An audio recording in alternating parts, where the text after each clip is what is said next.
ये तुम्हारे आने का टाइम है। कब बुलाया था मैंने? 4 बजे। और आ कब रहे हो? अब लेट हो गया। तुम्हारी वजह से आज सब लोग प्यासे रह जाएंगे। अरे भड़कता क्यों है?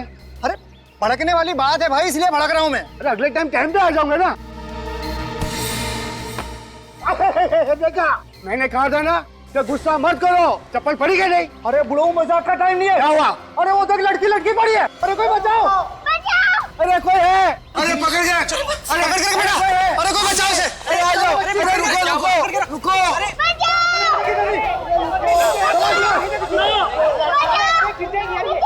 हे भगवान, ये बच्ची और मनीषा के फ्लैट में क्या कर रही है? इससे पहले तो इसे यहाँ कभी नहीं देखा, लेकिन ये सब पूछने का वक्त नहीं है। पहले इस बच्ची को बचाना चाहिए। बेटा तुम रो मत, हम लोग आ रहे हैं बेटा। मैं सीआईडी को फोन मिलाती हूँ। Hello CID.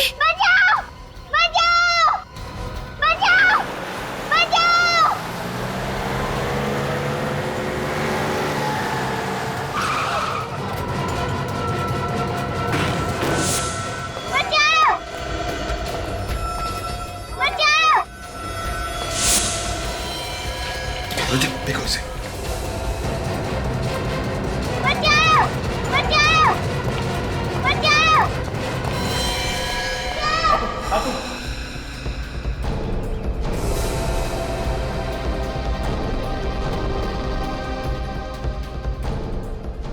गुड गर्ल, चलो चलो बेटा चलो, कुछ नहीं होगा आपके। हाँ पूर्वी, ले लो इसे, ले चलो। अच्छा अच्छा, इसे पानी पिलाओ।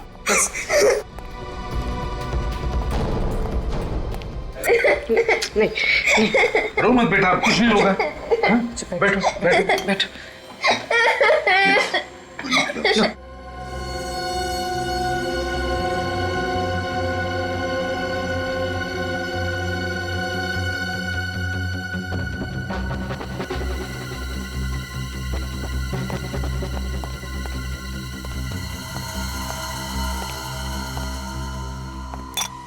पूछो जरा, देखो कुछ बता दिए क्या? हाँ? जरा प्यार से।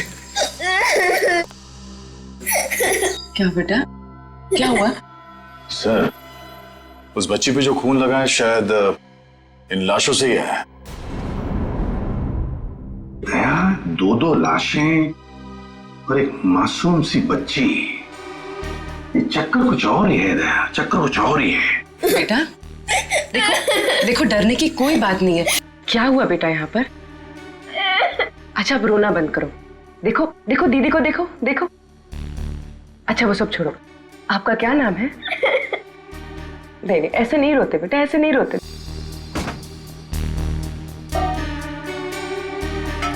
रजत, बाहर जाकर देखो, अच्छी तरह से देखो कुछ मिलता है क्या? Yes sir. हाँ खूनी ने दोनों हथियार यहीं पे छोड़ा है सर। एक तो ये तार जिससे मनीषा का गला घोटा गया, और ये चाकू जिससे राज का खून किया गया सर। दया, तुम्हें नहीं लगता ये खून किसी जान पहचान वाले ने किया है? देखो, ना कोई सामान बिखरा पड़ा है, ना कोई चीजें टूटी हैं, बस सिर्फ एक पर्दा बाहर जो गिरा है।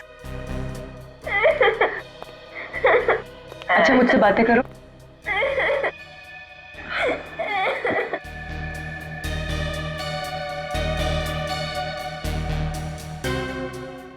सर, शायद खूनी ने हथियार यहीं से उठाया। ये देखिए, सेब पर चाकू से काटने का निशान।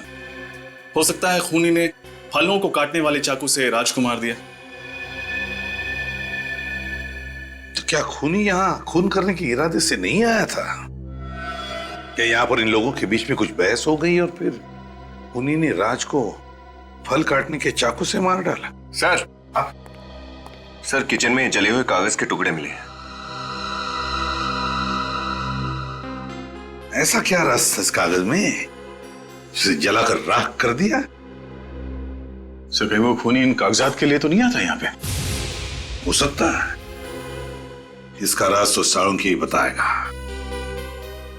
विनीत, दोनों लाशों को फोरेंसिक लैब भेजने की तैयारी करो। नहीं ऐसे नहीं रोते बेटा।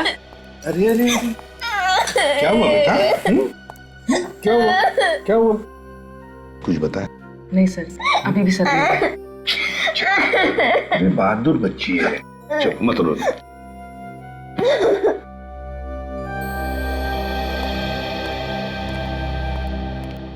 देखिए, शायद आप लोगों को पता नहीं होगा, लेकिन राज और मनीषा दोनों के खून हो गए हैं। खून? आप लोग जानते हैं क्या कोई आया था राज के घर में? साहब, मैं तो पिछले 2 दिनों से छुट्टी पे था, आज ही काम पे आया हूँ। राज मनीषा की किसी के साथ, यहाँ पर किसी के साथ कोई दुश्मनी थी, कोई झगड़ा वगड़ा? क्या आप लोगों को किसी पर शक है? नहीं सर, वो तो बहुत ही अच्छे स्वभाव के थे, सबसे अच्छे से बात किया करते थे, सबकी मदद किया करते थे, उनका कोई दुश्मन भी नहीं था सर। अगर उनका कोई दुश्मन नहीं होता तो शायद दोनों इस वक्त जिंदा होते हैं। सर, बाहर का तो पता नहीं, पर उनकी सोसाइटी में तो किसी से कोई लड़ाई नहीं थी और उनका आपस में भी कोई झगड़ा नहीं था। ये दोनों करते क्या थे, क्या काम करते थे? सर, राज तो आर्किटेक्ट था और मनीषा शायद किसी कॉल सेंटर में काम करती थी। ठीक है, अगर जरूरत पड़े तो फिर से आप लोगों को मिलेंगे हम। Thank you. जी साहब।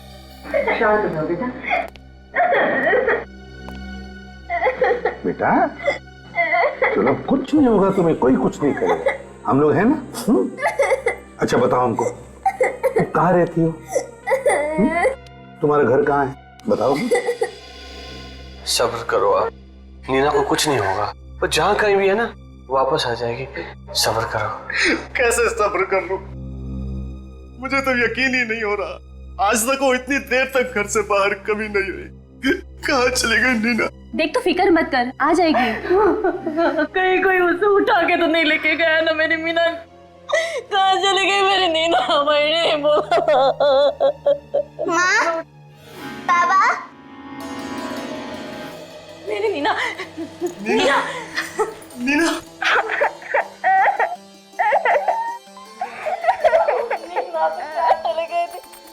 कहाँ चले गए थे बेटा? तुझे पता हम लोग कितने परेशान थे तेरे लिए। हमारे कलेजे का टुकड़ा है बेटा। आगे से कभी ऐसा मत करना बेटा, कभी ऐसा मत करना। बस बेटा, अब नहीं रो। हम लोग सीआईडी से हैं। आप लोगों को मेरी बच्ची कहाँ मिली? हर्ष बिल्डिंग में, फ्लैट नंबर 402। हर्ष बिल्डिंग? वहाँ कैसे पहुँच गई मेरी बेटी? आपको पता है वो फ्लैट किसका है? नहीं, हर्ष बिल्डिंग में हमारा कोई पहचान का नहीं रहता है। उस फ्लैट में 2 खून हुए और आपकी बच्ची भी हमें उसी फ्लैट में मिली। क्या? जी हाँ, उस फ्लैट के बालकनी में ये लटक रही थी और कपड़े खून से लथपथ हैं। आप लोगों को अंदाजा है क्या हुआ होगा? हे भगवान, तू वहाँ कैसे पहुँच गई? बता इन लोगों को कैसे पहुँच गई वहाँ पर? बता, तुझे कौन लेके गया था? क्या हुआ बताना, बता ना बेटा, तू कहाँ कैसे गई? तू तुझे कौन ले गया था? बता ना बेटा। ये क्या पूछ रहे? चुप क्यों है, जवाब दे। एक मिनट रहने दीजिए। अभी कुछ मत पूछिए बच्ची से, सदमे में है वो, हम लोग बाद में आ जाएंगे। बाय नीना बेटा।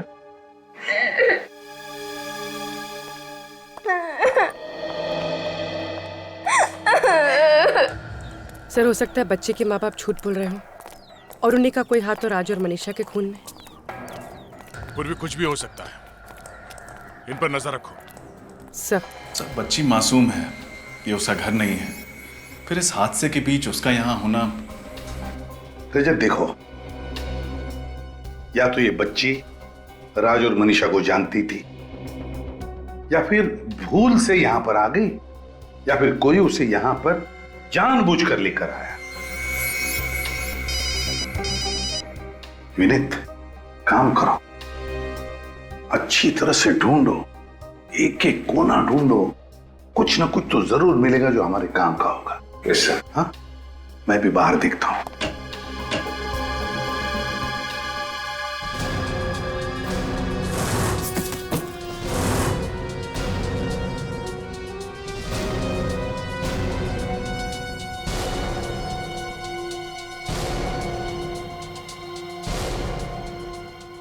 चाय 3 कप।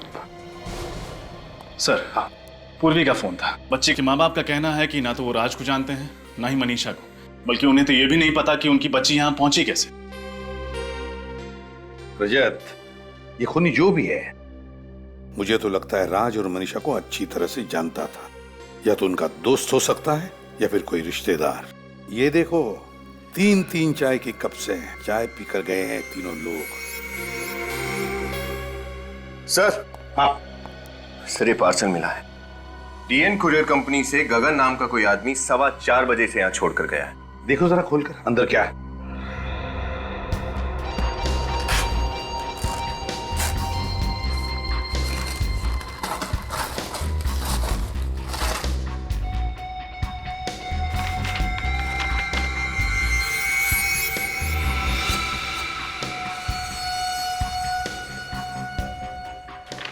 Wall clock. जरूर राज ने किसी कंपनी से अपने लिए ऑर्डर किया होगा।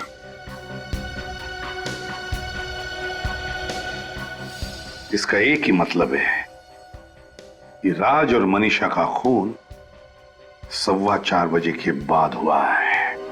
नहीं सर, इस चाकू पे किसी भी उंगलियों के निशान नहीं है। हाँ, तभी तो खूनी इतने प्यार से हमारे लिए हथियार छोड़कर गया, क्योंकि वो जानता था कि इस हथियार के जरिए हम उस तक नहीं पहुंच सकते। डॉक्टर साहब, खून कितने बजे हुआ? 4-4:30 बजे के बीच। 4-4:30 बजे के बीच? और कुरियर वाला गगन पार्सल देकर गया 4:15 बजे, मतलब तुरंत बाद। सर फिर तो उस कुरियर वाले ने जरूर कुछ ना कुछ देखा होगा। हो सकता है खूनी को पहचान ले। खूनी नहीं, खूनियों को। क्या? खूनियों को? सर मतलब एक से ज्यादा खूनी है?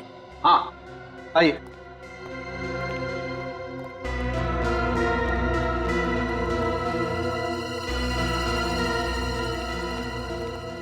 बॉस, ये जो 3 चाय के कप आप लोग वहां से लेकर के आए, ये चाय के कप तो यही कहानी कह रहे हैं कि वहां पर एक नहीं शायद 2 खूनी थे।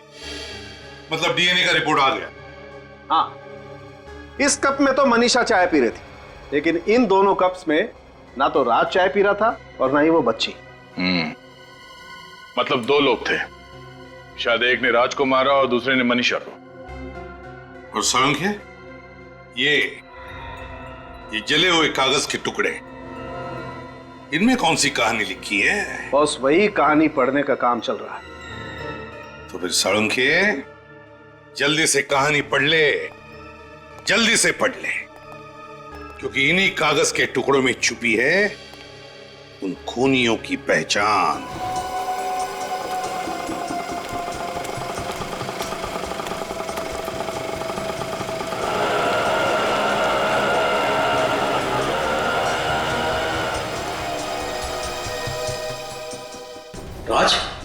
राज तो आज ऑफिस नहीं आया है, उसका फोन भी बंद आ रहा है। जी, राज का खून हो चुका है। खून? लेकिन राज तो बहुत शरीफ इंसान था, बहुत अच्छा इंसान था, उसका खून? मतलब आपको किसी पर शक नहीं है? दूर दूर तक नहीं है। मुझे तो अब तक यकीन नहीं हो रहा है, उसको कोई क्यों मारेगा? अच्छा, कल जब राज ऑफिस आया था तो उसका बर्ताव कैसा था? क्या वो थोड़ा सा डरा हुआ, कुछ घबराया हुआ था? सर, वो घबराया हुआ तो नहीं था, लेकिन कल वो ऑफिस से घर जल्दी चला गया था। कितने बजे? वैसे तो 7 बजे घर जाता है, लेकिन कल वो 3:30 बजे घर चला गया था। 3:30 बजे? उसने घर जल्दी जाने की वजह बताई? नहीं सर, मैंने पूछना जरूरी नहीं समझा। सर, मैंने सुना था उसे फोन पे बात करते हुए। अच्छा, किससे बात कर रहा था? अपनी बीवी से। कह रहा था कि आज घर जल्दी आएगा, उसे एक सरप्राइज देनी है। राज ऐसा कौन सा सरप्राइज देना चाहता था अपनी वाइफ मनीषा को?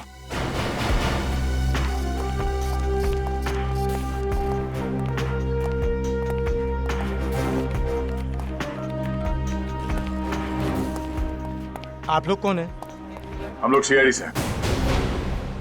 सीआईडी? क्या बात है सर, कोई खून हो गया है क्या? जी हाँ, आपके ही ऑफिस में काम करने वाली मनीषा का खून हो गया है। What? Oh my God, Manisha को कौन मार सकता है? जरूर उसके पति राज ने मारा होगा। और कौन कर सकता है ये घिनौना पाप? राज ने? आपको ऐसा क्यों लगता है कि ये खून राज ने किया? मनीषा की जिंदगी का एक ही कांटा था और वो था राज। और मनीषा अक्सर मुझे बताया करती थी कि कैसे राज ने उसकी जिंदगी नर्क से भी बदतर बना दी है। लेकिन उनके पड़ोसी तो बता रहे थे कि उनकी लाइफ में कोई प्रॉब्लम नहीं, अच्छी खासी चल रही है लाइफ। और अगर मनीषा को राज ने मारा है तो फिर राज को किसने मारा?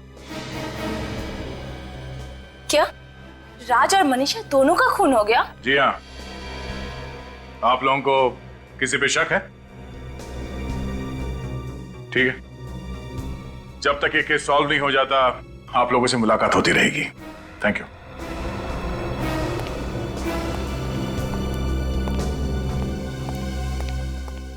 फिर कहीं ऐसा तो नहीं कि मनीषा को राज ने मारा और राज को किसी और ने मारा?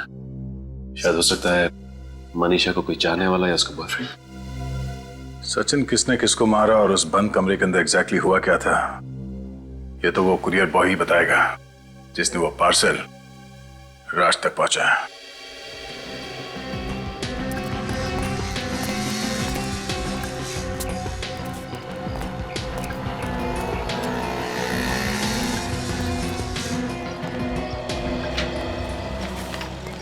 जी कहिए। हम लोग यहाँ इस कुरियर के बारे में कुछ पूछने आए हैं। ये तो अब डिलीवर हो चुका है, फिर अब क्या प्रॉब्लम? प्रॉब्लम ये है कि ये पार्सल जिस आदमी को डिलीवर किया गया है राज, उसका खून हो गया है। क्या आप लोग? हम लोग सीआईडी से हैं। आप जरा इस गगन को बुलाइए जिसने ये पार्सल वहां पे डिलीवर किया था। एक मिनट। गगन, गगन सर क्या हुआ, कुछ प्रॉब्लम है? गगन हम लोग सीआईडी से हैं। सीआईडी? हाँ, जरा ये रिसीट ध्यान से देखो। कल शाम 4:15 बजे तुम हर्ष अपार्टमेंट में गए थे एक पार्सल डिलीवर करने के लिए। हाँ साहब, मगर बात क्या है? गगन जरा सोच के बताओ, जब तुमने वो पार्सल राज को डिलीवर किया उस वक्त उसके घर में कोई और भी था? सर मैंने पार्सल तो उनको उनके घर के बाहर ही दिया था और उस वक्त वो अकेले ही थे।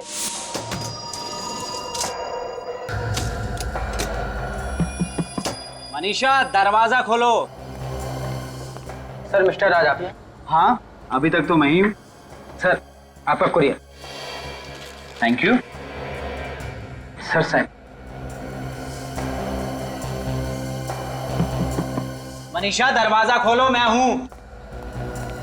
मैं भी हर बार भूल जाता हूँ कि एक डुप्लीकेट चाबी मेरे पास है।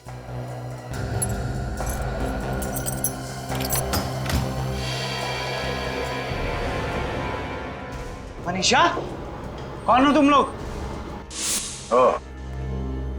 Thank you.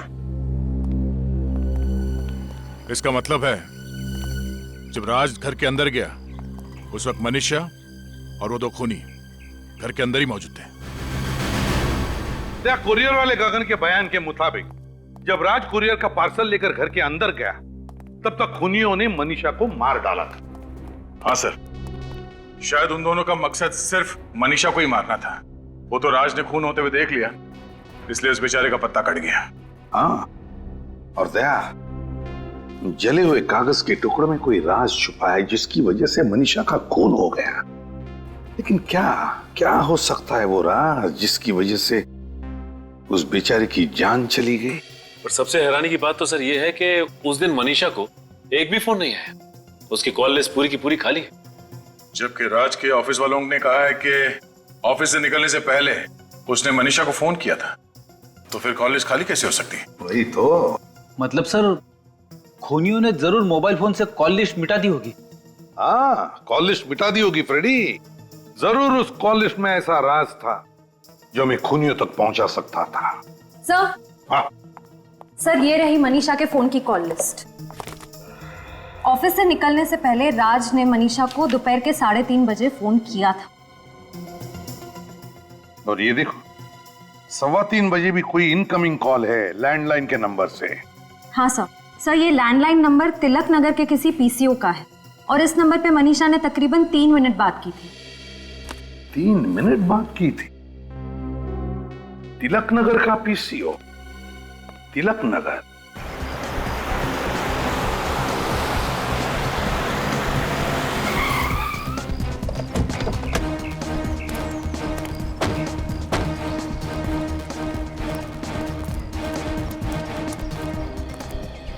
हाँ मेम साहब। हम सीआईडी से आए हैं, आपसे कुछ सवाल करने हैं। मुझसे? मगर मैंने तो साहब कोई खून होते हुए देखा नहीं है? मालूम है, लेकिन जो लोग यहाँ पे फोन करते हैं उनको तो देखा होगा आपने। साहब यहाँ तो पता नहीं लोग कितने फोन करने आते हैं, तो आप किसके बारे में पूछ रहे हैं? देखिए, 2 दिन पहले आपके पीसीओ से एक फ़ोन किया गया था दोपहर के 3:15 बजे। नंबर था 10928933। क्या आप बता सकते हैं ये फ़ोन किसने किया होगा? मैं तो आज के ग्राहकों की शक्ल पहचान नहीं सकता, तो ये 2 दिन पुरानी बात मैं कहाँ से याद रखूंगा साहब। अच्छा, तुमने देखा? कुछ याद है तुम्हें? नहीं साहब, मालिक मुझे 1 मिनट के लिए भी चैन की सांस नहीं लेने देते। ओए ऐसा कर, तू जा इनके लिए 3 चाय लेके आ सामने वाली दुकान से, जा। नहीं नहीं, चाय की जरूरत नहीं है। अरे जरूरत है ना साहब, तू जा जा लेके आ। जा। सुनो। अरे साहब, मैं जानता हूँ कि वो फोन किसने किया था। तो फिर आपने पहले मना क्यों कर दिया? वो जो लड़का मैंने काम पे रखा है ना, है उसके सामने मैं ये राज उजागर नहीं करना चाहता था। राज? कैसा राज? आप जरा वो घड़ी उतारने में मेरी मदद करेंगे प्लीज?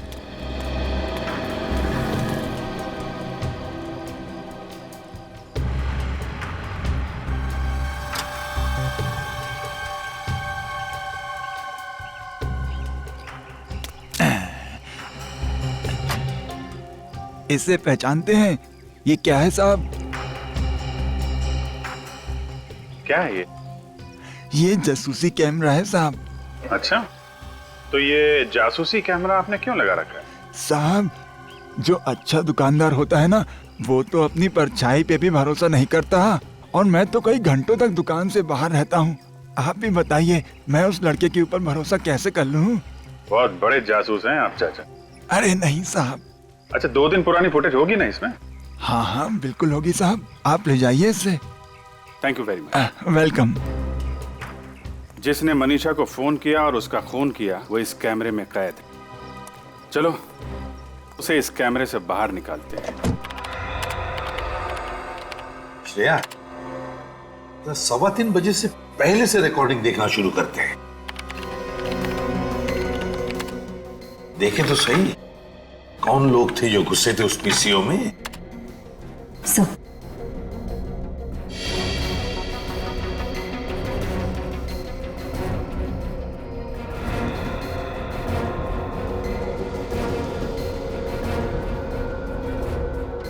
ये है वो दोनों जोड़ीदार जो मनीषा को फोन करने आए थे। पहले फोन किया और उसके बाद घर जाकर उसका खून कर दिया। एक ने टोपी पहन रखी है, चेहरा ठीक से दिख नहीं रहा है, और दूसरे की तो मूंछें दाढ़ी है। मगर सर, इन दोनों के चेहरे तो दिख ही नहीं रहे, तो फिर हम इन्हें पहचानेंगे कैसे? पहचान लेंगे फ्रेडी, किसी ना किसी तरह से तो पहचान ही लेंगे हम। श्रेया, जूम करो जरा चेहरे पर।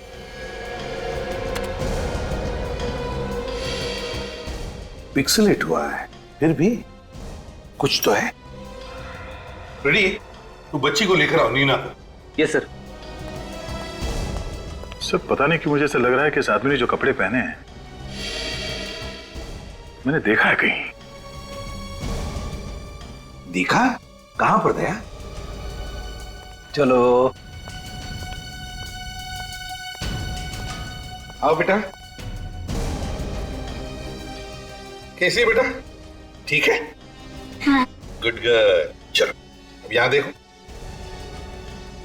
इस आदमी को देखो गौर से। तुम पहचानती हो इसे? बोलो बेटा, तुमने इन्हें पहले कहीं देखा है? नहीं, मैंने कभी नहीं देखा। चलो कोई बात नहीं।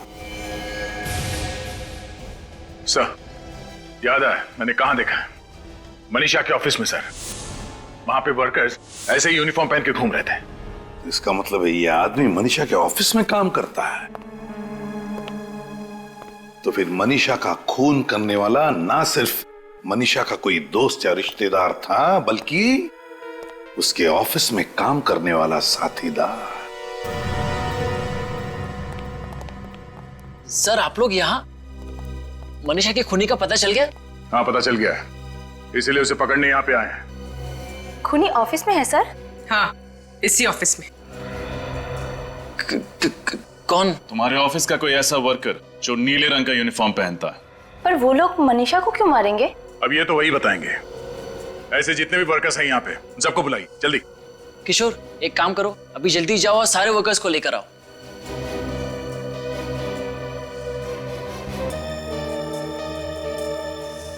ये इतने ही वर्कर्स है? कोई गायब तो नहीं है यहाँ से? अरे इनमें राजू और हीरो तो नहीं आए। सर वो शायद गोदाम में है, अपना किशोर लेने गया है उनको। साहब राजू और हीरो कहीं नहीं मिल रहे हैं साहब। और मिलेंगे भी नहीं, क्योंकि यही वो दोनों हैं जो मनीषा के घर गए थे उसका खून करने के लिए। आप लोग ये बताइए कि इन दोनों का मनीषा से कभी किसी भी बात को लेकर झगड़ा हुआ था? नहीं सर, मनीषा का तो उनसे कोई काम ही नहीं रहता था, फिर झगड़ा क्यों होगा? अच्छा, किसी को पता है ये दोनों राजू और हीरू कहाँ गए होंगे? आप लोग जरा सोच के बताइए, आप में से किसी ने इन दोनों की कोई बातचीत सुनी थी?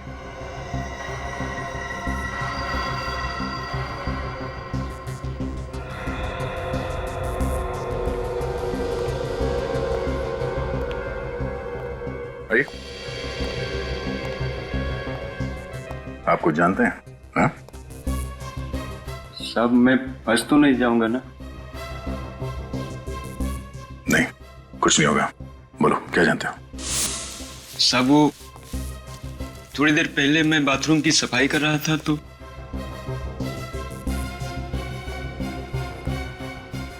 सीआईडी वालों को कैसे पता चल गया हमारे बारे में? नहीं, वो हम तक कभी नहीं पहुंच पाएगा। उनके ऑफिस आने से पहले ही हम यहाँ से 9 to 11 हो जाएंगे। ठीक है, चल।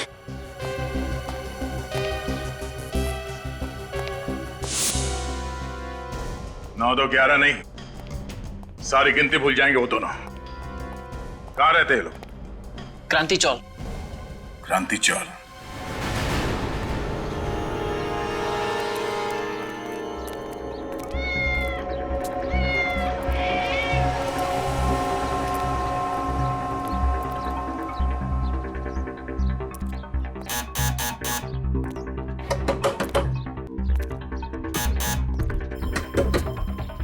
सर दरवाजा नहीं खुल रहा है। कुछ करो ना। क्या सर? दया के दीवाने हो ना, तोड़ दो दरवाजा। सर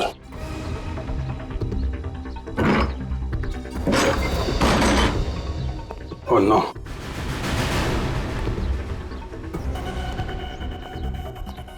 किसने किया? हाँ? कौन था वो? हाँ? सर तो मर गया। जल्दी से एम्बुलेंस को फोन करो। सर किसने किया? हाँ? Hello control room. किसने? मैं पटवारी से बोल रहा हूँ, यहाँ पे एक एम्बुलेंस हो जल्दी से। हाँ सर बोल दिया। क्या फायदा, अब तो इनकी लाशें ले जानी पड़ेंगी।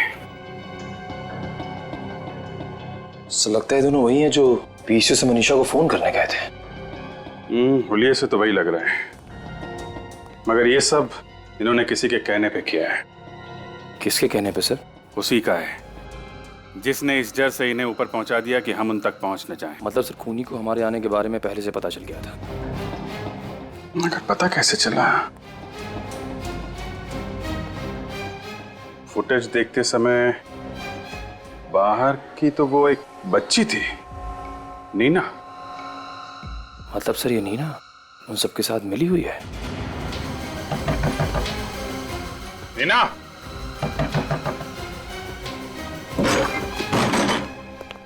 नीना, ऊपर जाके देखो। सर। नीना, नीना,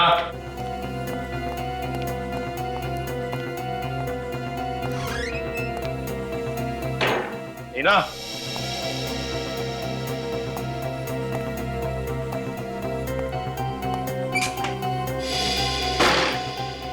नीना,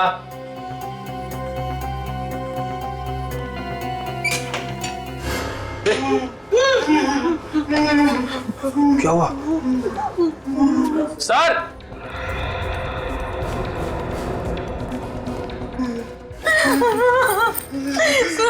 नहीं पता हमारी नीना का क्या है? कुछ नहीं होगा।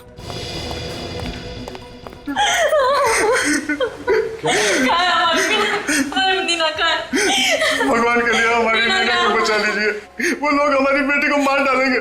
कौन? कौन मार देगा? हम लोगों को भी नहीं पता, हम लोगों ने उन्हें पहली बार देखा है।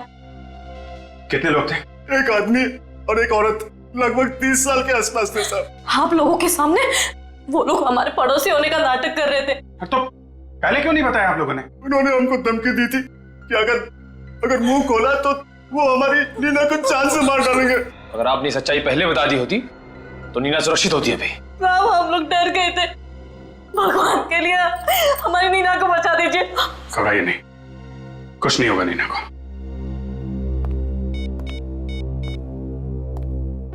पूर्वी, तुमने उस औरत के बारे में बताया था ना जो नीना को स्कूल छोड़ने गई थी? उसके बाद वो ऑटो से गई थी ना? पता करो उस ऑटो वाले ने उसे कहां पर छोड़ा था।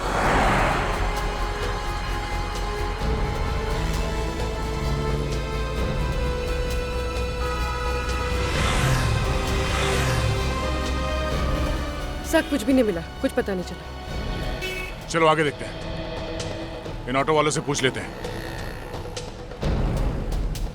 कहाँ गया? भाई साहब ये अरे भाई साहब चिंता मत करो, आपको जहां भी जाना होगा मैं आपको छोड़ कर आऊंगा। पर सुनो तो हमारी बात। अरे साहब मैं आपको कब से देख रहा हूँ कि आप एक एक रिक्शे वाले के साथ मगजमारी कर रहे हो। अरे साहब बैठो ना, मैं मीटर डाउन करता हूँ ना। तुम्हें क्या लगता है कोई ऑटो वाला सीआईडी वाले को मना करेगा? आप सीआईडी से हैं? जी, और हमें आपसे कुछ सवाल पूछने हैं। पूछिए ना। तुम ये बताओ, कल सुबह 8:45 बजे तुमने किसी औरत को आईएम स्कूल के सामने से लेकर गए थे? पोपटवाड़ी चाल में रहती है औरत। हाँ सर छोड़ा था, लेकिन आपको कैसे पता? ओह, तो तुम ही हो वो। कोई कोई गलती हो गई क्या साहब? नहीं, तुम ये बताओ कि तुम्हें उस औरत के बारे में क्या क्या याद है? जहाँ तक साहब मुझे याद है वो काली कलर की साड़ी पहनी हुई थी और उसके बाल बंधे हुए थे और वो अपने बच्चे को स्कूल छोड़कर मेरे पास आई थी। अच्छा, तुमने उस औरत को कहाँ पे छोड़ा था? सब उस साइड में।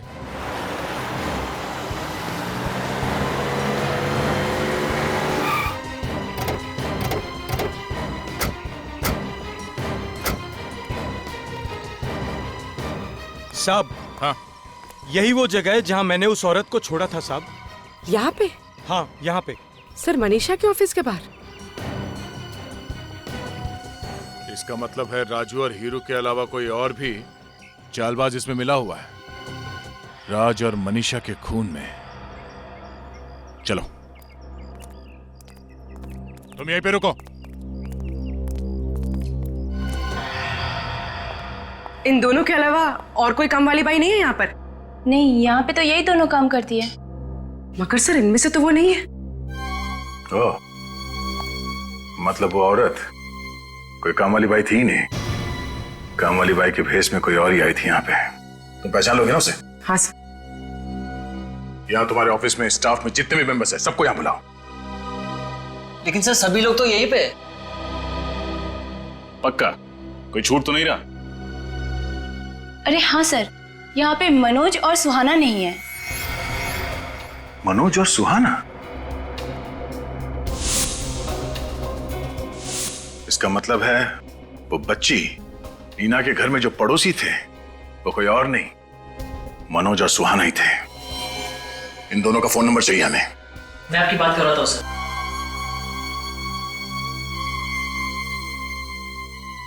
अंकल, आप ऐसा क्यों कर रहे हैं?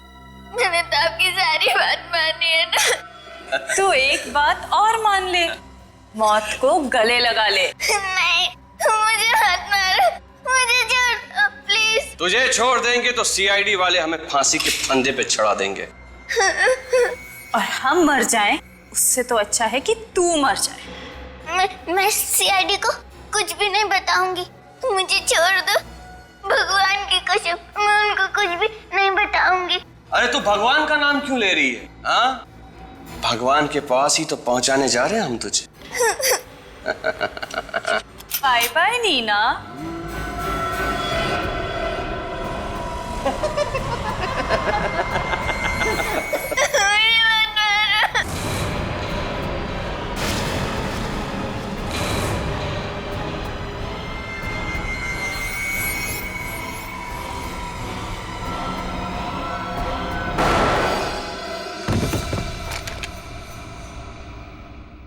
बच्ची पे गन तानता है? तो तुम लोग यहाँ पहुंच ही गए। क्या करें, मुजरिमों तक पहुंचने की बड़ी बुरी आदत है हमारी। लड़की को छोड़ो। जाने दो हमें, वरना इस लड़की को मार दूंगी। देखो, तुम लोग यहाँ से जा नहीं सकते, लड़की को छोड़ो। खबरदार, एक गोली और ये लड़की गई। सब अपनी अपनी गन्स नीचे रखो, गन्स नीचे रखो, वरना लड़की को गोली मारूं। नहीं।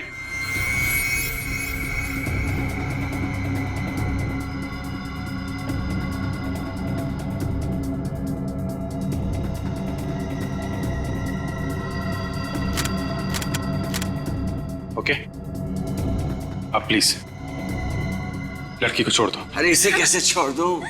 यही तो हमारे जिंदा रहने की लॉटरी है।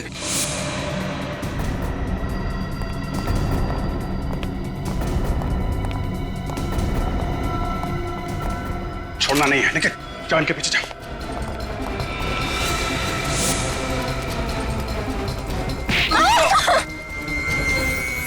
तुम निकल जाओ, तुम निकल जाओ, मेरी जगह पर निकल जाओ। चल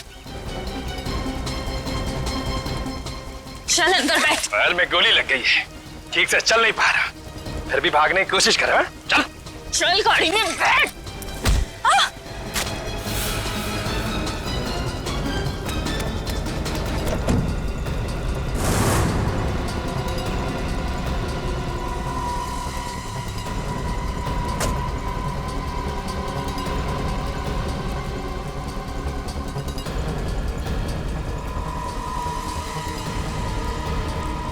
सीआईडी के रहते हुए बच्ची पे गोली चलाएगी? हाँ? क्यों मारा मनीषा को तुम लोगों ने? मनीषा हमारा राज जान गई थी, इसलिए उसे मारना जरूरी था सर। कैसा राज? आपको तो पता है कि हमारी कंपनी कॉल सेंटर के अलावा एसी, कंप्यूटर और टेलीफोन की सर्विसेज भी प्रोवाइड कराती है। कंपनी का बायोडाटा नहीं जानना है, असली बात बताओ। सारे सरकारी दफ्तर हमारी क्लाइंट की लिस्ट में आते हैं सर, इसीलिए दुश्मन देश के कहने पर हम लोग उन गवर्नमेंट ऑफिसेज के एसी शॉट टेलीफोन्स में बग लगाते थे सर, जिससे उन्हें हमारे देश की खुफिया जानकारी मिलती थी और हमें बहुत सारे पैसे। शर्म आनी चाहिए तुम लोगों को।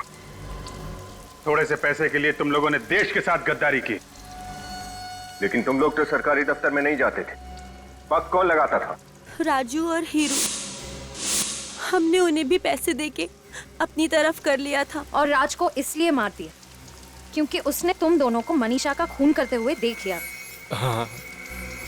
और ये मासूम बच्ची, इसको वहां पे क्यों भेजा? सर वो मेरी घड़ी वहां छूट गई थी, मैं डर गया कहीं आप लोगों को मेरी घड़ी ना मिल जाए, इसलिए मैंने इसे भेजा था वहां पे वो घड़ी लाने के लिए, लेकिन इसने हमारा सारा प्लान बिगाड़ दिया सर।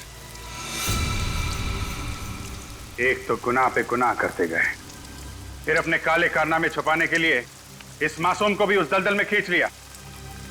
अंकल, इन्होंने मुझे धमकी दी थी कि अगर मैंने इनका काम नहीं किया तो ये लोग मेरे माँ और बाबा को मार देंगे। कुछ नहीं होगा तुम्हारे माँ बाबा को, हैं? वो लोग बिल्कुल ठीक हैं। देखा ना तुमने, बुराई की हमेशा हार होती है और सच्चाई की जीत। अंकल, तो अब इनका क्या होगा? इसमें क्या है? Okay okay. अरे शर्मा जी, ये क्या? मेरे पिताजी कहते थे जिसका ग्लास खाली उसका जग खाली। हेलो सुनो, सर को ड्रिंक सर्व करो। थैंक यू मासी जी, थैंक यू। Enjoy yourself. या और बताओ कैसे चल रहा है काम? Mansi, happy birthday. Thank you. अच्छा, ये बताओ मानसी, आज तुम कितने साल की होगी? देखो, मेरे पिताजी कहते थे कि औरत से उसकी उम्र और आदमी से उसकी नहीं खुशी रहती है। Enjoy yourself. अरे मानसी, अरे मैडम, केक काटना है या नहीं? कमाल के होस्ट हो तुम दोनों पति पत्नी। और ये अर्नव कहाँ है? एक्चुअली बस वो स्टडी रूम में कुछ अर्जेंट काम कर रहे हैं, उसे खत्म करते ही वो बस आते ही होंगे। Enjoy yourself. अर्नव, ये सब क्या है? सारे गेस्ट आ चुके हैं, सब आपका वेट कर रहे हैं।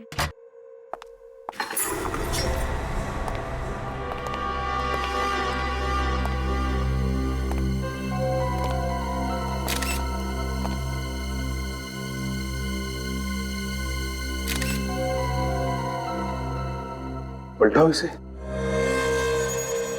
माय गॉड, अभिजीत बिल्कुल करीब से चेहरे पे गोली चलाई है। इसका चेहरा तो बिल्कुल बिगड़ गया है। सर, किसी ने भी गोली चलने की आवाज नहीं सुनी, साइलेंसर लगा के फायर किया गया है।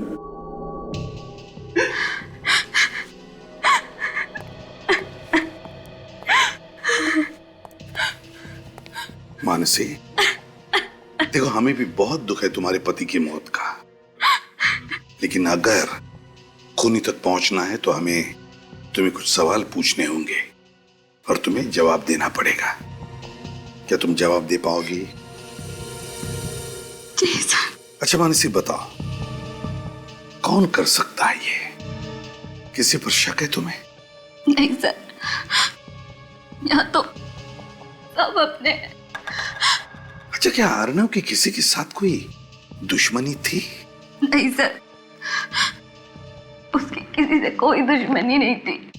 अच्छा, जब सब लोग हॉल में थे तो अर्नव यहाँ क्या कर रहे थे?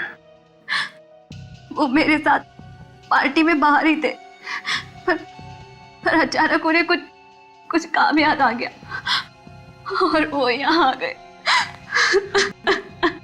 क्या अर्नव इस कमरे में अकेले ही आया था या उसके साथ कोई और भी था, या फिर कोई अर्नव से पहले या अर्नव के बाद में कोई इस कमरे में आया था? कुछ मालूम है तुम्हें?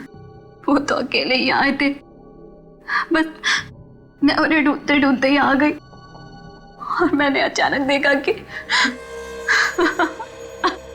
सर। हाँ फ्रेडी, ये देखिए सर, जूतों की निशान यहाँ भी है और यहाँ भी है। हाँ, मतलब खून इस खिड़की से अंदर आया है। हाँ, यहीं से आया है, लेकिन अगर यहाँ से आया है तो फिर सिक्योरिटी गार्ड ने तो देखा होगा उसे। फ्रेडी, सिक्योरिटी गार्ड को लेकर आओ। Yes sir. सर, हाँ। तिजोरी खुली हुई है, चाबी लगी हुई है, अंदर कुछ कैश नहीं है और अंदर सिर्फ ये कपड़े जैसी कोई चीज है। क्या है ये? अरे ये तो पेंटिंग है अभिजीत, ये देखो, फटी हुई पेंटिंग। बड़ी अजीब बात है, तिजोरी खाली और उसमें सिर्फ एक फटी हुई पेंटिंग। चक्कर क्या है? मानसी, एक बात बताओ, क्या तुम लोग अपनी तिजोरी में कुछ रखते नहीं थे क्या? नहीं सर, तिजोरी में तो हमेशा पैसे रहते हैं और चाबी भी अर्नव के पास रहती थी। ये खून पैसों के लिए तो नहीं किया है? हो सकता है। अच्छा, इस पेंटिंग को देखो, क्या तुम इस पेंटिंग को पहचानती हो? नहीं सर, पर इस तरह की पेंटिंग खरीदना और बेचना अर्नव का बिजनेस था। अर्नव का बिजनेस था पेंटिंग्स खरीदना और बेचना? तो फिर ये पेंटिंग फटी हुई क्यों है? इस बारे में तो मुझे कुछ नहीं पता सर। सर, ये मोबाइल बाहर पड़ा हुआ था। सर, ये फोन तो अर्नव का है। अर्नव का? देखो जरा। सलाम साहब। बताओ, क्या पार्टी में से किसी को भागते जाते हुए देखा? नहीं साहब, मैं तो सारा दिन गेट पे ही था। अच्छा, कोई दूसरा रास्ता यहाँ से बाहर जाने का? नहीं साहब, दूसरा तो कोई रास्ता नहीं है यहाँ से बाहर जाने का। ठीक है, जाओ। अगर कोई दूसरा रास्ता नहीं है तो इसका मतलब है ये खूनी यहाँ से भागा नहीं है, बंगले के अंदर ही है, मेहमानों में घुल मिल गया है। बाहर जाओ और एक एक मेहमान की अच्छी तरह से तलाशी लो, देखो कुछ मिलता है क्या। सर, इस फोन से आखिरी कॉल किसी तन्मय को किया गया था, मगर उसका फोन बंद आ रहा है। तन्मय? यस सर, मोबाइल कंपनी वालों को बोल दिया डिटेल्स निकालने के लिए।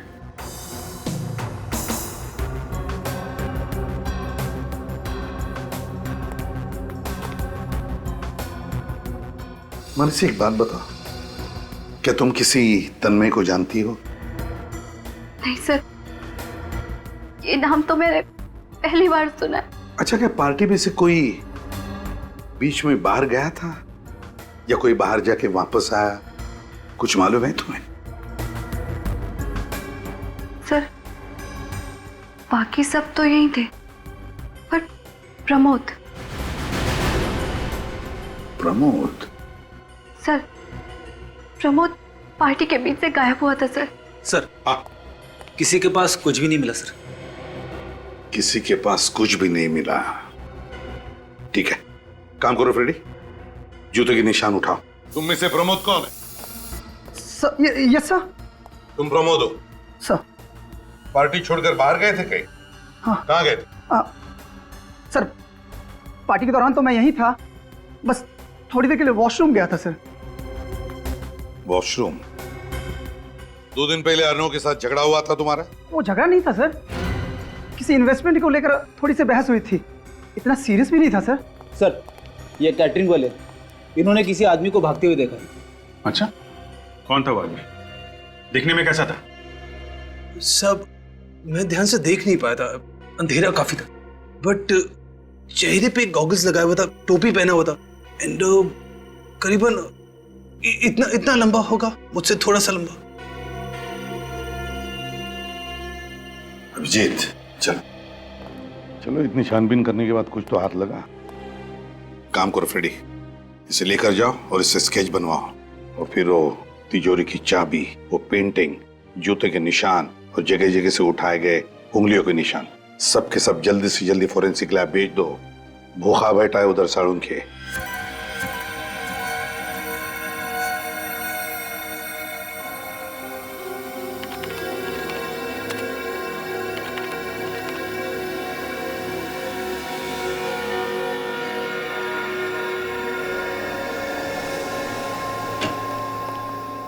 सबको एक दिन मिट्टी में मिलकर के ऊपर ही जाना है सालुक है, इसलिए मिट्टी चेक कर। ऊपर पापी लोगों को जगह नहीं है साड़ून के, तू यहीं पे बता दे। अभी चिढ़ता क्यों है? तू पापी नहीं है। आजा जल्दी से बता दे क्या मिला है तुझे। अर्नव के कमरे में पाए गए फुटप्रिंट में से जो आप मिट्टी उठा करके लाए हैं, उस मिट्टी में से मुझे 4 चीजें मिली हैं। 4 चीजें? कौन सी? घास फूस, डाबर, ईंट का चूरा और चौक। और इस मिट्टी का केमिकल एनालिसिस तारिका कर रही है, अगर कोई केमिकल होगा तो पता चल जाएगा। डाबर, घास फूस, ईंट का चूरा और चौक। अगर चौक है तो मैं बता सकता हूं कि खूनी कहां से आया होगा। कहां से? स्कूल से आया होगा। मेरे टीचर चौक का इस्तेमाल ब्लैक बोर्ड पे लिखने के लिए करते थे सर। रेडी, अरे अभी तो स्कूल से बाहर निकलो, दिमाग खराब कर देते हो। डाबर, घास फूस, ईंट का चूरा और चौक, ये चारों चीजें एक साथ कहां पर मिल सकती है? सर बारिश की वजह से इन दिनों घास फूस तो हर जगह उगी हुई है। हाँ विनीत, मगर सिर्फ घास फूस ही नहीं ना, डाबर, ईंट का चूरा और चौक और घास फूस, यार ये चारों चीजें एक साथ किसी कंस्ट्रक्शन साइट पर मिल सकती है या फिर किसी फैक्ट्री में, और फैक्ट्री भी ऐसी जो बंद पड़ी हो। हाँ, बंद फैक्ट्री। सर विसोला इलाके में काफी सारी बंद फैक्ट्रीज हैं। विसोला तो बहुत बड़ा इलाका है सर, तो वहां पे बहुत सारी फैक्ट्रीज है, तो हमें पता कैसे चलेगा कि कौन सी फैक्ट्री में जाना है? वो फैक्ट्री जिसमें ग्लिसरॉल का इस्तेमाल किया जाता है। ग्लिसरॉल? हाँ, इस मिट्टी में मुझे ग्लिसरॉल के मॉलिक्यूल्स भी मिले हैं। ग्लिसरॉल के मॉलिक्यूल? सालों का ग्लिसरॉल तो प्रिजर्वेटिव है, खाने पीने की चीजों में इस्तेमाल किया जाता है, जैसे कि वेफर चिप्स है, चॉकलेट्स है।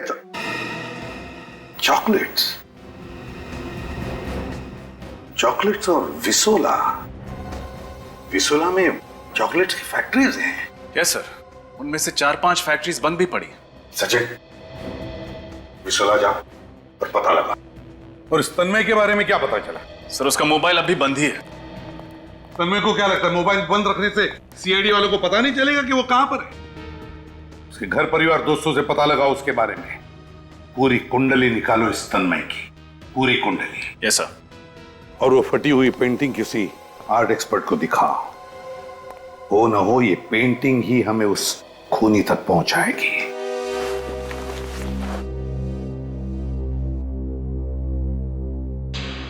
अरे ये तो बड़ी मशहूर पेंटिंग है, रवि ने बनाई थी। नाम सुना है रवि का? सॉरी, नहीं। बहुत मशहूर पेंटर था वो। करीब करीब 30 साल पहले बनाई थी उसने। आपको कहां से मिली है? जिस आदमी का खून हुआ उसके घर पर मिली। अच्छा ये बताओ कि आज की डेट में इस पेंटिंग की कीमत क्या होगी? आज की डेट में करीब करीब 50 लाख तो होगी ही होगी। 50 लाख? हाँ। किसका खून हुआ है? अर्नब नाम का एक आर्ट कलेक्टर था, उसी के घर से ये मिली। यही पेंटिंग्स वगैरह बेचने का बिजनेस था उसका। अरे पेंटिंग बेचने खरीदने वाले को तो करीब करीब सबको ही मैं जानता हूं, लेकिन ये अर्नब नाम का तो कभी मैंने सुना ही नहीं। अच्छा एक बात बताओ, जब इस तरह की इतनी महंगी पेंटिंग बेची या खरीदी जाती है तो सबको पता चल जाता होगा? हाँ ऑफ कोर्स। तो आप बता सकते हैं कि आखिरी बार ये पेंटिंग किसने खरीदी थी? ये पेंटिंग मेरा ख्याल है कोई नरेंद्र नाम के आदमी को बेची थी। बहुत पैसे वाला है, लंदन में रहता है। तो फिर ये पेंटिंग यहाँ इंडिया में कैसे आई? यही तो मुझे भी ताज्जुब हो रहा है कि ये पेंटिंग इंडिया में, और वो भी अर्नब नाम के आदमी के घर में कैसे आई? हो सकता है अर्नब ने ये पेंटिंग चुरा ली हो। चुराने का कोई फायदा नहीं, ये पेंटिंग तो नकली है। हाँ नकली पेंटिंग? हाँ। मतलब अर्नब नकली पेंटिंग्स बेचता था? हाँ सर, जरूर उसने किसी को ये नकली पेंटिंग बेची होगी और बदला लेने के चक्कर में उसने अर्नब का खून कर दिया।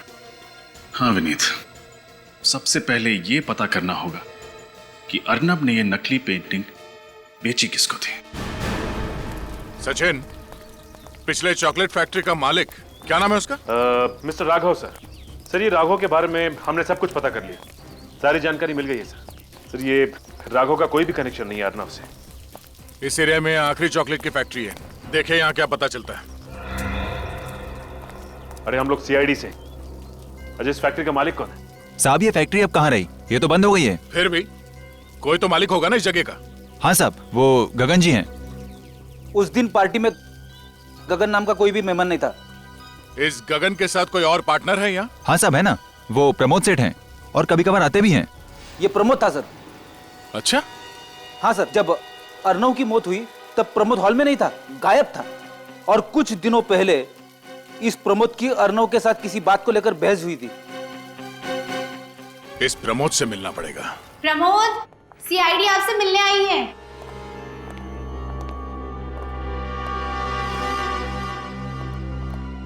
हमें आपसे कुछ पूछना है। देखिए मुझे जो बताना था मैंने बता दिया है। आप लोग बार बार मुझे परेशान क्यों कर रहे हैं? सीआईडी किसी को परेशान नहीं करती, परेशानी का हल निकालती है। जो कुछ आपसे पूछा जाए चुपचाप सीधे सीधे उसके जवाब दीजिए मिस्टर प्रमोद, समझे? पूछिए। रेडी? घर की तलाशी लो। ओके। 1 मिनट, मैंने आपसे कहा हमारे काम में दखल अंदाजी मत कीजिए, वरना आप वाकई परेशानी में पड़ सकते हैं। वैसे प्रमोद जी, आप कह रहे थे कि आप पहले वॉशरूम में गए, उसके बाद वहां से चलकर हॉल में आए जहां पे पार्टी चल रही थी। मतलब आप स्टडी रूम में गए ही नहीं, है ना? नहीं। पक्का? पक्का। तो फिर आपके फुटप्रिंट्स स्टडी रूम में कैसे पाए गए? फुटप्रिंट्स? हाँ फुटप्रिंट्स, पैरों के निशान स्टडी रूम में कैसे? सर कमरे में से ये गन और ब्रीफकेस मिली है, और ब्रीफकेस में से पैसे। क्या कहना मिस्टर प्रमोद, क्या है ये सब? सर मैं मानता हूं कि मैंने झूठ बोला। मैं वॉशरूम का बहाना करके अर्नब के स्टडी रूम तक गया था सर। मतलब आपको पहले से ही पता था कि अर्नब स्टडी रूम में? नहीं सर, मैं जब हॉल की तरफ जा रहा था तो खिड़की में मैंने अर्नब को देखा। और उसी खिड़की से तुम अंदर घुसे, उसे गोली मार दी और फिर चुपचाप वहां से बाहर निकल गए, क्यों? नहीं सर, मैंने अर्नब को नहीं मारा सर। तो फिर क्या करने गए थे उसके कमरे में तुम? हाँ? मैं तो ये पूछने गया था सर कि मुझे उसने नकली पेंटिंग क्यों बेची। तो उसने क्या कहा? जवाब ही नहीं था सर उसके पास, फ्रॉड कहीं का। उसके बाद मैंने उससे अपने पैसे मांग लिए सर। और उसने पैसे देने से इनकार कर दिया, है ना? हाँ सर, मैंने उससे धमकाया, पुलिस में जाने की बात की, कोर्ट में केस करने की बात कही, तब जाकर सर वो ढीला पड़ा। फिर उसने मुझे पैसे दिए और मैंने पेंटिंग वहीं फाड़ कर फेंक दिया सर, ताकि वो किसी और को धोखा ना दे सके। और फिर उसी खिड़की से तुम बाहर आए, बैग को जाके गाड़ी में रखा और पार्टी में आके शामिल हो गए। हाँ सर, मैंने अर्नब को नहीं मारा सर, मुझे मेरे पैसे मिल गए, मैं अर्नब को क्यों मारूंगा सर? इस अर्नब ने किसी और के साथ भी ऐसा ही फ्रॉड किया था? हाँ सर, फ्रॉड किया होगा, वो तो फ्रॉड ही था। और हाँ, जब मैं अर्नब के स्टडी रूम में घुस रहा था तो मैंने उसको फोन पर किसी से बात करते हुए सुना। तुम जानती नहीं हो मैं कौन हूं। मैं चाहूं तो तुम्हें किसी भी वक्त बर्बाद कर सकता हूं। इसलिए भलाई इसी में है कि तुम मुझे ब्लैकमेल करना बंद कर दो, समझी तुम? तुम्हारी कही हुई बात सच निकली तो तुम बच भी सकते हो, अगर झूठ है तो तुम्हें सीआईडी से कोई नहीं बचा सकता। सचिन, रिवॉल्वर को बैलिस्टिक में भेज दो। सर। अविन, क्या रिपोर्ट है बैलिस्टिक का? सर, अर्नव को जो गोली लगी है वो प्रमोद की गन से नहीं चली। अच्छा सर, हो सकता है खूनी कोई और हो जो प्रमोद के कमरे से बाहर जाने के बाद कमरे के अंदर गया, उसने अर्नब को मारा और फिर पार्टी में शामिल हो गया। तो पार्टी में जो गेस्ट आए थे उनकी सारी डिटेल्स तो मंगवाए हैं ना? Yes sir. सर, किसी पर शक की कोई गुंजाइश नहीं है सिवाय तन्मय के। ये तन्मय खटक रहा है मुझे। इस तन्मय के मोबाइल फोन से उसके घर का पता चला? हाँ सर, मोबाइल कंपनी ने जो एड्रेस दिया था हम वहाँ गए भी थे, लेकिन वहाँ तन्मय नाम का कोई आदमी नहीं रहता। गलत एड्रेस, चालाकी कर रहा है। वो केटरिंग वाला लड़का भी कह रहा था ना कि उसने किसी को वहां से भागते हुए देखा। सर, कहीं ये आदमी तन्मय तो नहीं? ये तन्मय ही है, तन्मय ही है। वो ऐसे होगा कि जिस तरह से अर्नब ने प्रमोद को नकली पेंटिंग बेचकर फंसा दिया, उसी तरह से उसने तन्मय को भी नकली पेंटिंग बेचा। लेकिन जब प्रमोद को पता चला तो प्रमोद ने अपने पैसे उससे वापस लिए। लेकिन जब तन्मय अर्नब से पैसे वापस लेने गया तब अर्नब के पास पैसे ही नहीं थे। बस गुस्से में आकर तन्मय ने अर्नब को गोली मार दी। हाँ सर, उसका तो धंधा ही था सबको फंसाने का। और सर, ये प्रमोद कह रहा था कि जब वो अर्नव के कमरे में घुस रहा था तो उसने अर्नव को किसी से फोन पे झगड़ते हुए सुना। झगड़ते हुए? किसके साथ? सर, वो एक लड़की है, उसका नाम शीला है, उसका एड्रेस है हमारे पास। शीला? अच्छा, तो शीला से जाकर मिलो और उससे अच्छी तरह से पूछताछ करो, अच्छी तरह से। ये शीला ही हमें बताएगी कि ये तन्मय है कौन। शीला? शीला? शीला? शीला? सर,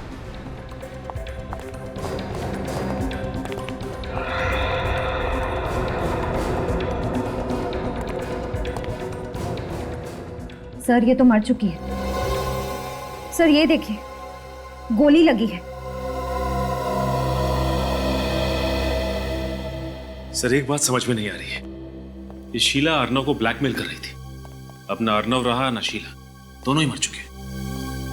इसका मतलब कोई तो है जो अर्नब और शीला दोनों को अपने रास्ते से हटाना चाहता था।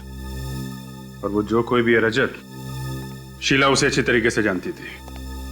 ये देखा, दोनों कप में चाय है, मतलब वो दोनों यहाँ बैठ के चाय पी रहे थे। फिर किसी वजह से शीला किचन की तरफ गई होगी तो उस आदमी ने पीछे से गोली मार दी। चेक करो घर को अच्छी तरीके से। सर, कमरे में से ये मोबाइल मिला है। अच्छा, कॉल लिस्ट चेक करो। सर, काम नहीं कर रहा, डेट है। सर, ये डिवोर्स पेपर्स देखिए। शीला किसी गौरव की पत्नी थी। इन पेपर्स पे कोर्ट की मोहर नहीं लगी है, मतलब डिवोर्स प्रोसीडिंग अभी चल रही है, डिवोर्स फाइनल नहीं हुआ है। गौरव, कहीं शीला की मौत में इस गौरव का तो हाथ नहीं? मिस्टर गौरव, हम लोग सीआईडी से हैं। सीआईडी? जी कहिए। कहेंगे आप, पूछेंगे हम। सचिन, फ्रेडी, घर की तलाशी लो। बट मैंने किया क्या है? अपनी पत्नी का खून। क्या?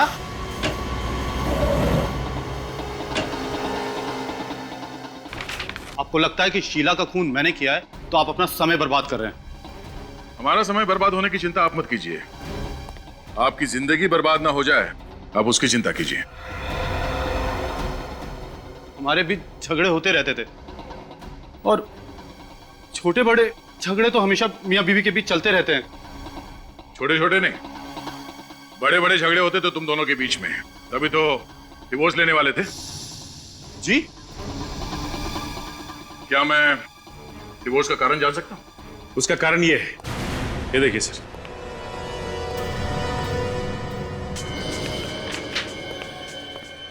Dear Sheela, from Sumit. Love letters, love cards, ये सब क्या है गौरव जी? शीला का किसी और से अफेयर था, वो किसी और से प्यार करती थी। और हर पति को जिस तरह नाराजगी होती है, तुम्हें भी हुई, बल्कि तुम्हें नाराजगी नहीं हुई, तुम इस बात को बर्दाश्त नहीं कर पाए और तुमने शीला का खून कर दिया। ये बात सच नहीं।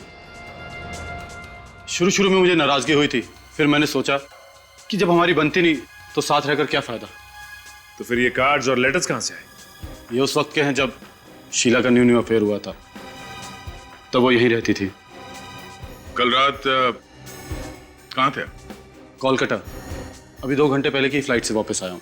अगर आप चाहें तो मेरा बोर्डिंग पास और टिकट चेक कर सकते हैं। हम बाद में देख लेंगे। पहले ये बताइए कि क्या आप जानते थे कि आपकी पत्नी शीला अर्नब को जानती थी? अर्नब? ये नाम तो मैंने पहले कभी नहीं सुना। अच्छा, ये सुमित, इसका नाम तो सुना होगा, क्या जानते हैं आप इसके बारे में? सच कहूं, सुमित कौन था, कहां से आया, क्या करता था, मुझे कुछ नहीं पता। बट एक बात मैंने उसकी नोटिस की थी, वो 1 नंबर का फ्रॉड आदमी था। वो कैसे? सर, शीला से हमेशा झूठे झूठे वादे करता था कि हम अमेरिका में सेटल हो जाएंगे, अमेरिका में मेरा बिजनेस है, ये वो वगैरह वगैरह। बट मुझे कभी यकीन नहीं होता था। अमेरिका तो छोड़िए सर, उसके पास तो अमृतसर तक जाने के पैसे नहीं होते थे। वो तो शीला से हमेशा पैसे उधार लेता था।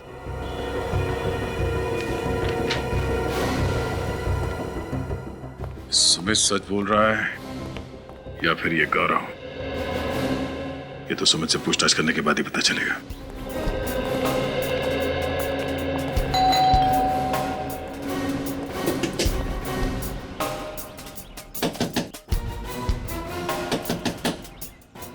क्या बात है, कोई दरवाजा नहीं खुला?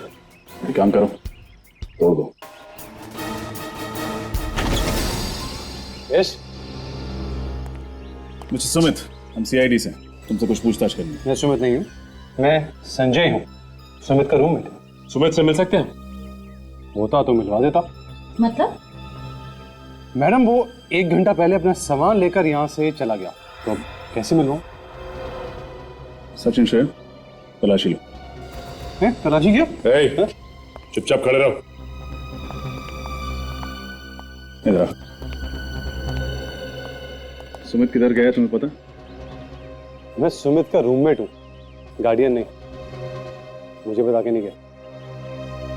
उसने कभी शीला नाम की लड़की के बारे में तुम्हें बताया? उसका अफेयर चल रहा है शीला के साथ, बट एक्चुअली उसे शीला में इंटरेस्ट नहीं है, उसकी दौलत में इंटरेस्ट। तो उसका कोई फोटो दिखा? Sorry, no photos. सुमित घर में नहीं, लगता सारा सामान लेके निकल गया। सुमित दिखता कैसा, उसका हुलिया बता। सुमित एवरेज हाइट, मोस्टली वो क्लीन शेवन रहता है, अच्छे बच्चे की तरह। उसके छोटे छोटे ब्राउन बाल हैं और गले पर एक गहरा निशान है। That's it. Sir, forensic report के मुताबिक शीला को जो गोली मारी गई है वो .35 कैलिबर की है। क्या? शीला को .35 कैलिबर की गोली मारी गई? शीला को .35 कैलिबर की गोली और अर्नब को .45 कैलिबर की? तो क्या इन दोनों के खून 2 अलग अलग गन से हुए हैं? सर, हो सकता है दोनों के कातिल ही अलग अलग हो। रजत, ये भी तो हो सकता है कि कातिल एक और गन्स अलग अलग हो। बहुत बड़ा कंफ्यूजन है सर। एक तरफ अर्नव शीला को धमका रहा है कि वो उसे कंफ्यूज रेडी, एक मिनट जरा सोच ले दो। शीला के टेलीफोन की डिटेल जांचिए। हाँ सर, आखिर में शीला ने सुमित से बात की थी, पर सर चौंका देने वाली बात यह है कि सुमित का नंबर और तन्मय का नंबर एक ही है। मतलब सुमित और तन्मय एक ही आदमी है? ऐसा कैसे हो सकता है? अर्नव के घर पे केटरर ने जो तन्मय का हुलिया बताया था और सुमित के दोस्त ने जो सुमित का हुलिया बताया था, दोनों में जमीन आसमान का अंतर है। ये अर्नव और शीला के बीच में क्या कनेक्शन हो सकता है? सवाल तो बहुत है विनीत, लेकिन इसका जवाब वो तन्मय ही दे सकता है। तन्मय सर एक और बात, पिछले 24 घंटों में शीला को 15 कॉल किए गए विजय नाम के किसी आदमी ने। पिछले 24 घंटों में शीला को 15 कॉल्स किए किसी विजय नाम के आदमी ने। तो फिर इस विजय का पता लगा, उठा उसे। हो सकता है ये तन्मय का तीसरा रूप हो।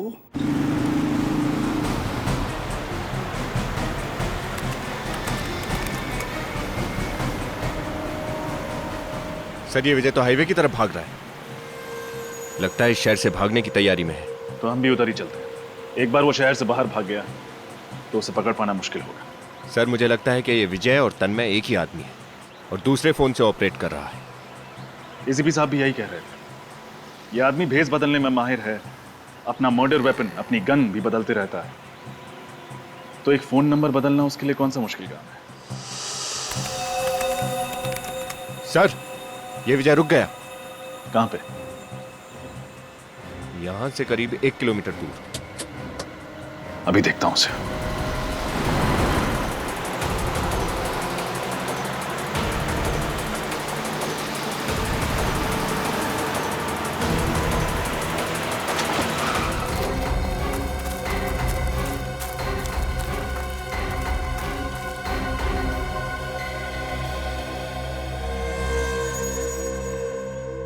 इसे तो गोली लगी है सर। तो अभी अभी किसी ने गोली मारी। सही तो जिंदा है। पहले इसको हॉस्पिटल पहुंचाते। कहीं ये विजय तो नहीं? जी। अच्छा जी, थैंक यू सर। विजय की हालत बहुत खराब है, उसके बचने की उम्मीद कम है। भगवान करे बेचारा बच जाए। अच्छा फोरेंसिक रिपोर्ट आ गया? आ गई, फॉरेंसिक रिपोर्ट आ गई। बॉस ये है वो गोली जिससे विजय को मारा गया, .22 कैलिबर की। पहले 0.45, उसके बाद में 0.35 और अब 0.22 कैलिबर की गोली। मतलब इस आदमी के पास हर तरह के गन्स है। और वो अलग अलग मेकअप करके भी घूमता है सर। हर आदमी ऐसा मेकअप नहीं कर सकता जब तक उसे मेकअप के बारे में जानकारी ना हो। सर हो सकता है कोई आर्टिस्ट हो, स्टेज पे काम करता हो, या फिर कोई मेकअप आर्टिस्ट। बॉस मुझे एक बात और पता चली है। तो इतनी देर से चुप क्यों बैठा सालू के? अरे यार थोड़ा नम्रता से काम लेना चाहिए अगर कोई मदद करे तो। हमेशा घोड़े पर सवार रहना ठीक नहीं है। अच्छा तू बता, जल्दी बता चल। विजय के कपड़ों पर से मुझे एक बाल मिला है जो विजय का नहीं है। खूनी का होगा? डीएनए किया बाल का? नहीं यार तो फिर फटाफट कर सालू के, हमारे पास वक्त नहीं है और हमारे रिकॉर्ड में भी मैच करके देखो। Okay okay. रजत, ये विजय और शीला, मुझे लगता है इन दोनों के बीच में कोई ना कोई कनेक्शन है, कोई ना कोई कनेक्शन है। इनके फोन रिकॉर्ड चेक किए? Yes sir. हाँ, लेकिन विजय और शीला के बीच में दूर दूर तक कोई कनेक्शन नहीं। सर। हाँ सर विजय के बारे में काफी कुछ पता चल गया। क्या पता चला? वो ब्राज एसोसिएट्स में काम करता था और वहां के मालिक का नाम दीपक है। ब्राज एसोसिएट्स, मालिक का नाम दीपक। व्हाट? गोली मार दी? वो मर गया? मरा नहीं है, जिंदा है, हॉस्पिटल में। मुझे मालूम है ये सब कौन कर सकता है। कौन? तन्मय। तन्मय? ये तन्मय आपके यहाँ काम करता है ना? हमारे यहाँ कहां साहब, भाग गया यहाँ से। मेरा पार्टनर हुआ करता था, मुझसे चीटिंग करके मेरे ही पैसे खा गया। तन्मय ने पैसे आपके खाए, ये विजय कहां से बीच में आ गया? उसकी क्या दुश्मनी थी तन्मय से? सर मैंने विजय को तन्मय के पीछे लगाया था पैसों की वसूली करने के लिए। अच्छा ये बताइए, विजय शीला को कैसे जानता था? सर इसी बीच उसने अपना नाम बदलकर तन्मय से सुमित कर लिया और विजय को पता चल गया कि शीला से उसका अफेयर चल रहा है, बस तब से उसे जानता होगा। सर सच सच बताइए दीपक जी, बात क्या है? सर विजय ने शीला को फोन करके बताया कि ये सुमित नहीं, असल में तन्मय है। तन्मय दिखता कैसा है? मैं आपको उसका फोटो दिखाता हूं सर। ये रहा सर। तो ये तन्मय है। एसीपी सर को फौरन इन्फॉर्म करना पड़ेगा। तन्मय की फोटो तो हमारे हाथ लगी, लेकिन उसके बारे में और कोई जानकारी मिली? नहीं सर, अब तक कोई जानकारी नहीं। सर हाँ, ये देखिए उस बहरूपीय तन्मय का एक और रूप। सर ये तो सुमित के रूममेट संजय की तरह दिख रहा है। एक मिनट, ये कोई सुमित का रूममेट संजय नहीं, ये तन्मय है, तन्मय। नहीं तो काम करो, इसका स्किन कलर थोड़ा डार्क करो।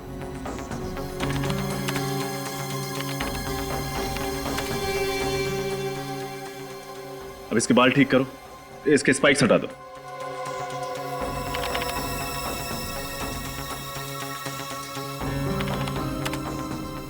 हाँ, इसकी आईब्रोज थोड़ी मोटी। अब इसको एक मूंछ दे दो। ये देखिए सर, अब ये हूबहू अर्नब की पार्टी की केटरिंग वाला लग रहा।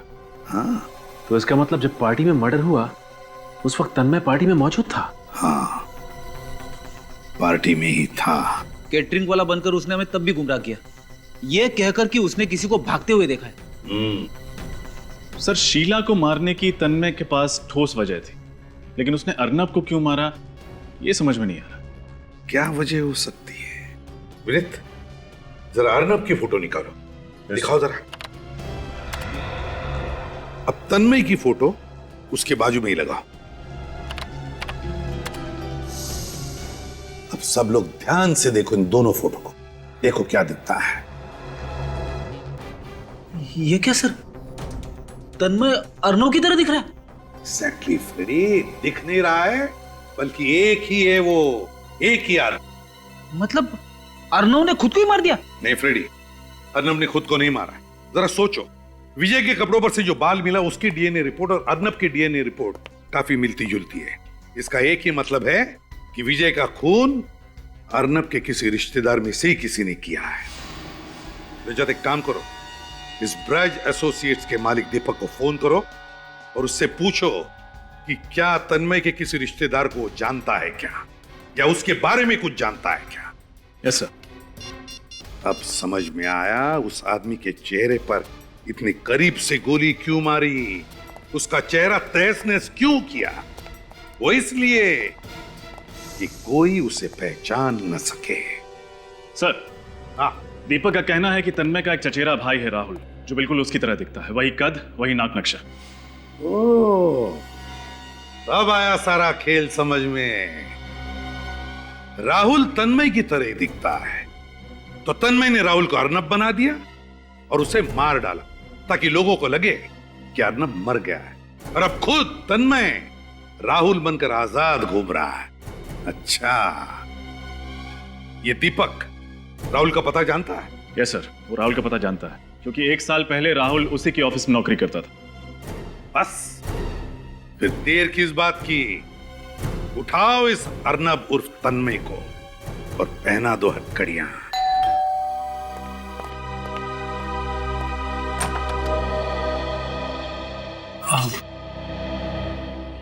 जी, किससे मिलना है आपको? हम लोग सीआईडी से हैं। आप मिस्टर तन्मय? जी नहीं, मैं तो राहुल हूँ। अच्छा, एक्चुअली हमें तन्मय से मिलना है, जरा बुलाइए उसे। तन्मय यहाँ नहीं है, मैं अकेला रहता हूँ यहाँ पर। देखिए, हमें पक्की इंफॉर्मेशन मिली है, इस वक्त तन्मय यहीं पे है। आपको मेरी बात पे यकीन नहीं है ना? आप घर की तलाशी ले सकते हैं।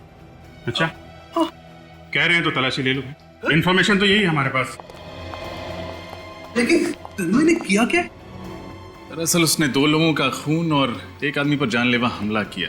अरे अरे,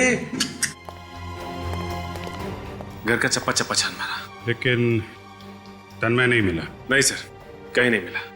माफ कीजिएगा, शायद इंफॉर्मेशन गलत थी, आपको परेशान किया, वेरी सॉरी। ओके, चलो भाई।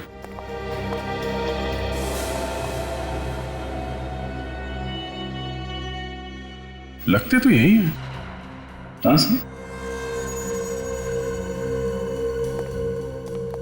बुरा मत मानिएगा, अब कहीं आप ही तन्मय तो नहीं है? ये आप क्या कह रहे हैं? आपकी शक्ल तन्मय से काफी मिलती जुलती है। वो एक्चुअली हम लोग कजन है ना, तो अच्छा, आपको अगर मेरी बात पे यकीन नहीं है तो ये लीजिए, मेरा ड्राइविंग लाइसेंस चेक कर लीजिए, या मेरा पैन कार्ड या पासपोर्ट। आप चाहे तो मेरा डीएनए टेस्ट करा सकते हैं। नहीं नहीं, उसकी कोई जरूरत नहीं है। एक्चुअली आपकी शक्ल बिल्कुल मिल रही थी जी। इसलिए सॉरी आपको डिस्टर्ब किया। वेरी सॉरी है। ओके।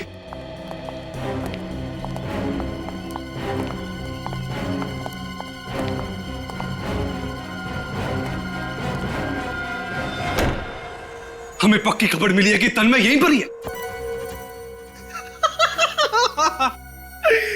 ढूंढते रह जाओगे सबके सब, क्योंकि राहुल को तो मैं मार चुका हूं और सारे documents, driving licence, PAN card, passport, hospital details अब मेरे हो चुके हैं। तन्मय अभी एग्जिस्ट ही नहीं करता, इसलिए मेरे खिलाफ कोई सबूत ही नहीं है।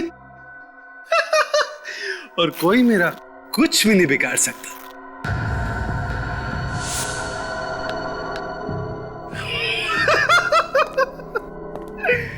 रूप बदलने में मैं माहिर हूं और सीआईडी को पता नहीं चलेगा कि मैं कौन से रूप में कब था। मैं हूं कॉन मैन और सीआईडी यही सोचती रह जाएगी कि वो कौन सा मैन था।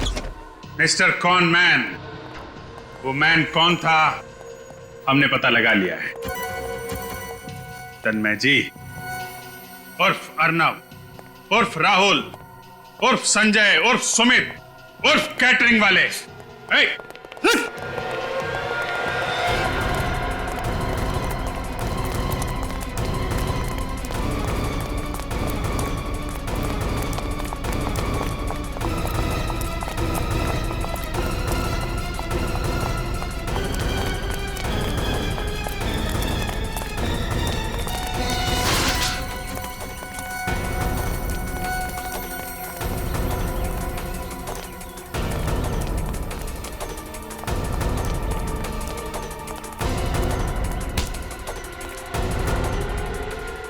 बहुत भाग लिया।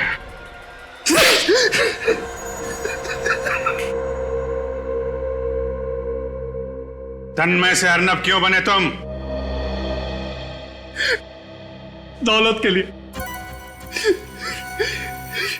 मेरे मानसी की करोड़ों की दौलत के लिए अर्नब बनकर उससे शादी की। और सुमित क्यों बने तुम? मैं सुमित बनकर शीला की जिंदगी में आया, उसे प्यार का झूठा नाटक किया, क्योंकि मैं जानता था कि उससे डिवोर्स के बाद अपने पति से ढेर सारी दौलत मिलने वाली है। लेकिन जब तुम्हारे एक्स बिजनेस पार्टनर मिस्टर दीपक ने तुम्हारी पोल खोलने के लिए विजय को तुम्हारे पीछे लगाया, तब तुम्हें खतरा महसूस हुआ। हाँ, विजय को पता लग गया था कि मैं ही अर्नब हूं। उसने शीला को फोन करके मेरी धोरी जिंदगी के बारे में बताया। अर्नब का मरना अभी जरूरी था और मैंने खुद अपनी ही मौत का प्लान बनाया। और उसके लिए तुमने अपने भाई राहुल को बलि का बकरा बनाया, जो हूबहू तुम्हारी तरह दिखता था। उसकी लाश को अर्नब बना के वहां रख दिया। हाँ, मेरे पास कोई और चारा नहीं था। और बड़ी ही चालाकी से केटरिंग वाले बनकर उस पार्टी से भाग गए। और सुमित का रूममेट संजय बनकर तुमने हमें फिर से झांसा दिया। हाँ, मुजरिम चाहे कितने ही भेष बदल ले, कानून उसके चेहरे से नकाब उतार ही लेता है। दौलत के लालच में तुम खून पे खून करते गए, अपने भाई तक को नहीं छोड़ा। तुम्हें तो फांसी ही होगी। सीआईडी के और भी मजेदार और सस्पेंस से जुड़े एपिसोड्स को देखने के लिए हमारे चैनल को सब्सक्राइब करें और बेल आइकॉन दबाना ना भूलें।